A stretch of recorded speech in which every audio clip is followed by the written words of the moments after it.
Hello. All right. Welcome, welcome, welcome. Y'all not always be. I always have such problems with my headphones. Welcome to day 13 of our Women of Color Leadership Series, where I am going live with tips, tricks, and secrets to help you as a woman of color and a Black woman land a leadership role that you love. Hey, I am going live for 21 days straight with my Women of Color Leadership Series in honor of Black History Month in February. And today is day 13. Amazing. I have to say, I'm pretty proud of myself for doing this. I'm proud of you all. Y'all have been rocking. I mean, in the comments and my DMs and messaging me. I love it. Keep it coming. So, you all have been doing an amazing job as well, keeping this up. I've been getting like messages from people like, Latrice, I'm using the tips of getting interviews. Latrice, I'm loving this. I want to work with you. One person even was like, she got a job offer. Loving it. Hey. Okay. So today's topic is how to get beyond that recruiter, right, for your leadership role. This came up because I have an amazing group, the Fearless Branding Formula. These women in there are dynamic, y'all. And this came up, and I was like, you know what? We're going to talk about it tonight for a little bit. All right. That's what we're talking about. I love it. And here's the thing. I was a recruiter, like most HR people probably started off in recruiting. So I started off in recruiting as well. So I can answer some of those questions. I know the good, the bad, the pretty, the ugly, all the stuff about recruiting. Here's the thing. I loved recruiting. Being a recruiter was actually my favorite job, by the way. So I absolutely love it. But I'm going to be sharing some tips with you all on how to get beyond the recruiter so you can actually get the interview and get to the hiring manager.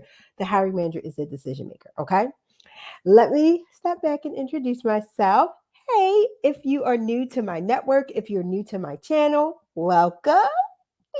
I am Latrice Huff, career and leadership coach for ambitious women of color, and it is my mission and my movement to put more women of color in leadership roles and in positions of power. All right. And so, if you're like, Latrice, I am loving this, I love it, and you want to keep watching, please give me a hashtag live if you're watching live, hashtag replay if you're watching the replay. As you're chiming in, let me know kind of like where you're chiming in from. I'm going to check the comments on my phone. Sometimes it doesn't always show in my system, y'all, and I don't know why. Okay. So we're gonna go ahead and just get right into it. Because the biggest complaint I hear is like, Latrice, I can't get past the recruiter. Like the recruiter doesn't understand the role, which okay, yes, sometimes it's true. Recruiters hire for a lot of different roles, and they can only convey the information that they have as well.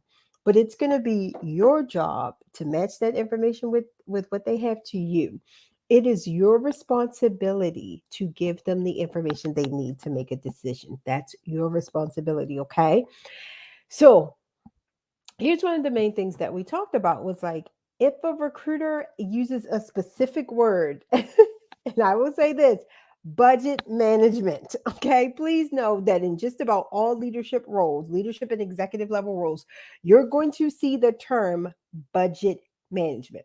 If you use, I was fiscally responsible, um, like a financial responsibility or something, use the exact words. It's going to be very, very important. Like if they say apples, you say apples. If they say orange, you say oranges, right? Even though, because from industry to industry, even from company to company, they may call the same thing and have it a completely different name, right? So that's why I'm like, use the language that the recruiter is using. That's going to help you. Usually, that recruiter is a gatekeeper. They're not the ultimate decision maker, but they do have a lot of decision power about who gets to the hiring manager and who doesn't. So if you do not answer their questions correctly, you may not be selected to get to the hiring manager and be selected for an interview. Okay. So it's very, very important that you use the language that they use. All right. You also want to be able to explain what you do in very simple terms, even if you have a complex role. Let me say that again. You need to be able to explain what you do in very simple terms, even if you have a complex role. Again, and this is why I always talk to y'all about personal branding. If a recruiter says, "Tell me about yourself," the first thing you should be talking about is your brand.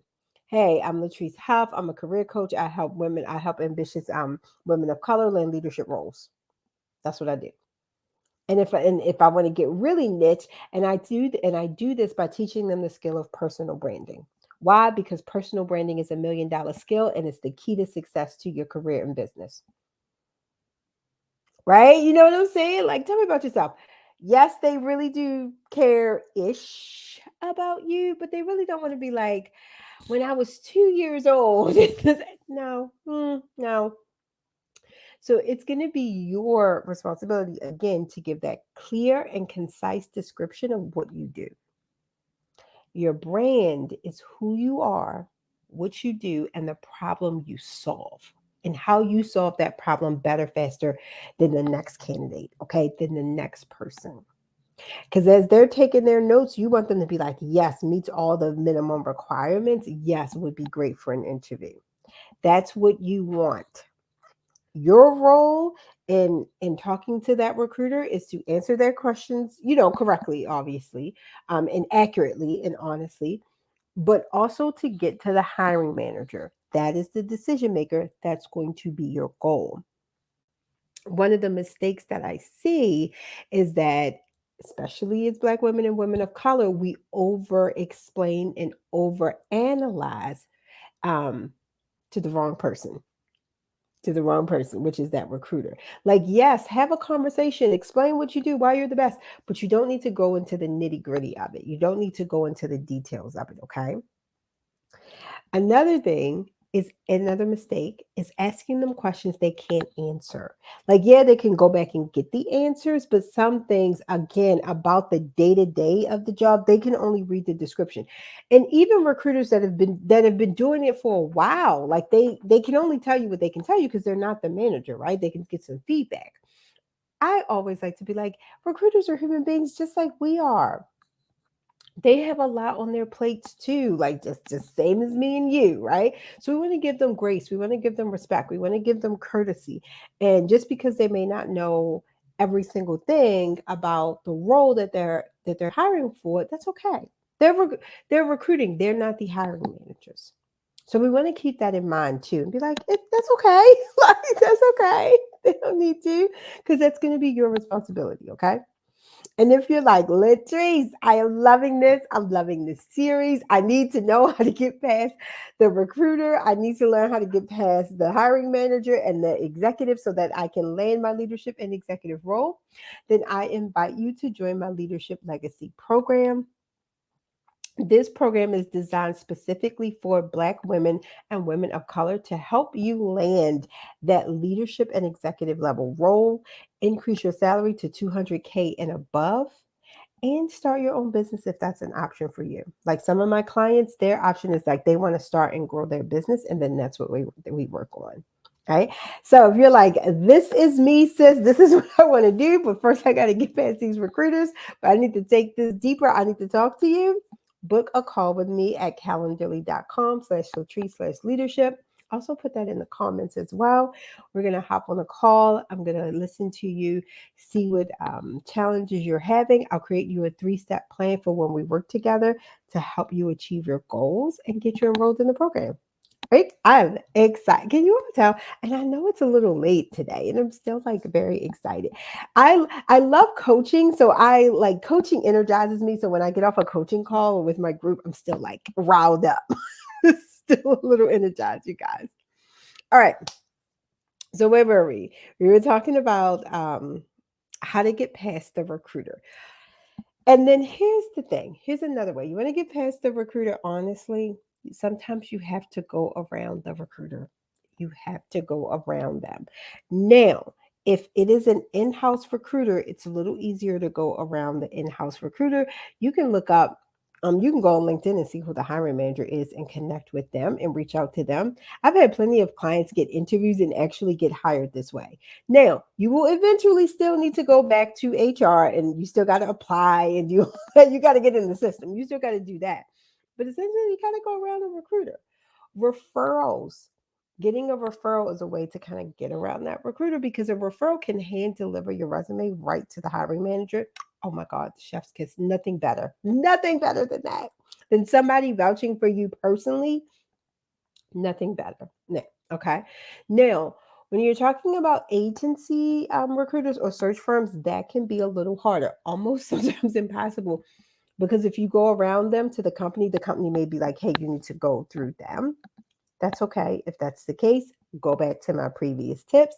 Just making sure you apply, you're using those keywords. When you talk to their recruiter, you're using their language back to them. All right.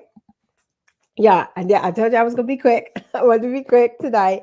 I hope this helps. I know somebody is going to be watching this and is going to be like, "Oh my goodness, Latrice, this has worked. This is I now have an interview with the hiring manager." And let me know. Let me know. I love to hear about your wins as well. Keep the comments coming. Keep the DMs coming. If you have any questions or any topics you want me to cover, I think we have what 7 more days, 8 more days, let me know. I would be happy to talk about it. You all have a wonderful night. Bye.